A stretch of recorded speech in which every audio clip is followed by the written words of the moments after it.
માટેની મોટી યોજના મંજૂર કરાવરાઈ છે। 1400 કરોડ રૂપિયાના ખર્ચે આ યોજના મંજૂર કરાવરાઈ છે અને હું તમને બધાને ભરોસો આપું છું, માત્ર 1.5 થી 2 વર્ષના સમયગાળામાં આ વિસ્તારના જે સૂકા તળાવો છે ને એ નર્મદાના પાણીથી ભરી દેવા માટેની જવાબદારી મારી છે। મારે આ કામ કરવું। જે ગામોની અંદર અત્યારે પાણી ભરાણું છે તળાવમાં, અમે હમણાં કેટલા ગામોમાં ચાલુ થયું છે, જૂની પાઇપલાઇન નાખેલી હતી એમાંથી ચાલુ કર્યું।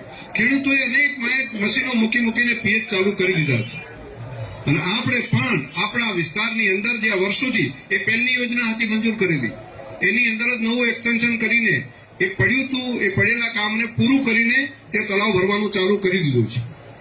આખો વિસ્તાર એક પણ ગામ બાકી નહીં રાખવું। એક પણ ગામની અંદર જેમાં પાણી ના પહોંચે સર્વે કરવાનું કામ તમારે ખેડૂતો નક્કી કરીને મને આપે કે આટલા તળાવ અમારે કરાવવા છે।